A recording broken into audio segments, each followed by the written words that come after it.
जय हिंद दोस्तों। सेना के सूबेदार का एक घिनौना काम, ऐसा एक पाप, ऐसा कृत्य जिसको सुन करके आपको जरूर लगेगा कि यार ये बंदा नहीं है। जब ये बंदा नहीं है तो ये फौजी कैसे हो सकता है, और फौजी है तो ये सूबेदार कैसे हो सकता है। यानी कहते हैं ना कि जब सेना का काम और सेना के नाम के ऊपर हर मीडिया की नजर रहती दोस्तों, और ये प्रिंट मीडिया में 3-4 अखबारों ने आज छापा है। अभी अभी की खबर आप सुन सकते हो कि छुट्टी पर आया था सेना का जेसीओ, भांजी के साथ किया, भांजी समझ सकते हो, गंदा काम, पत्नी ने भी दिया साथ, ऐसे हुए खुलासा।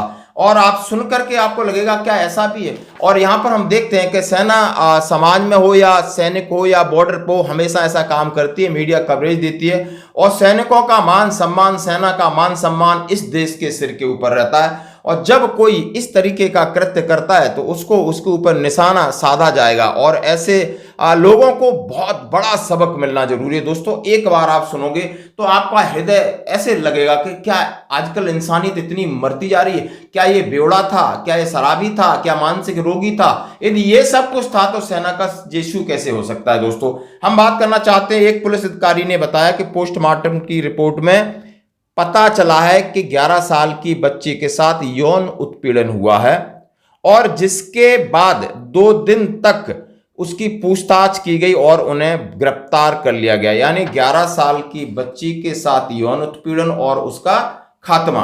और वो बच्ची कौन है, जरा ये सुनिए जो सुनने वाली बात है।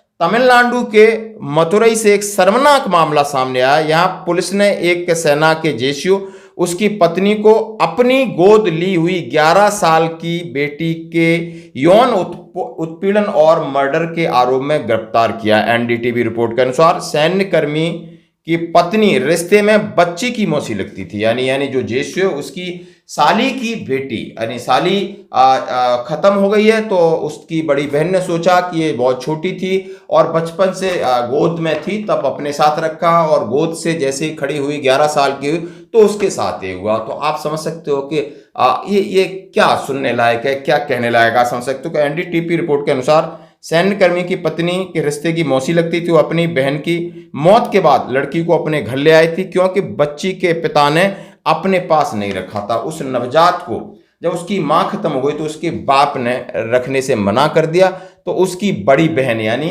बच्ची की मौसी लेके आई, और मौसा जो सेना के अंदर सूबेदार हैं।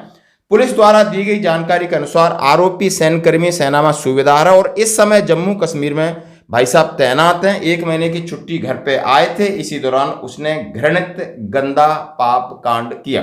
रिपोर्ट के अनुसार ओमिचकुलम पुलिस स्टेशन के अधिकारियों ने बताया कि बच्ची ने घटना के बारे में अपनी मौसी को जानकारी दी थी। जब उसके साथ ये हुआ तो उसने अपनी मौसी को किया, लेकिन उसने घटना की जानकारी पुलिस को नहीं दी, अपने पति को बताई और छिपाई। फिर क्या हुआ, यह मामला उस समय सार्वजनिक हुआ जब यह दंपत्ति बच्ची को इन्होंने गला घोंट के खत्म कर दिया।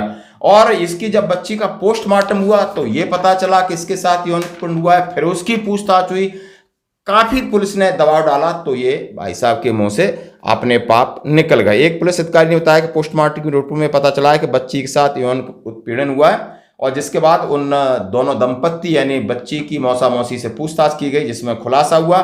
पॉस्को एक्ट के संबंधित धाराएं लगी हैं। पुलिसकर्मी ने बताया कि लड़की जब छोटी थी तभी उसकी मां की मौत हो गई थी, और गला दबाकर ये इन्होंने बात किया। आप ये समझ सकते हो कि एक छोटी सी गलती से गलती हो। आप समझ सकते हो कि अब सेना का आप समझ सकते हो वो सूबेदार साहब आप जेल में ही रहेंगे, सड़ेंगे, न तो फौज दे सकते ना वो तमन्नाएं देख सकते। लेकिन इतनी बड़ी भूल, इतनी बड़ी गलती, इतना बड़ा पाप कहीं भी क्षमा योग्य नहीं है। धन्यवाद दोस्तों।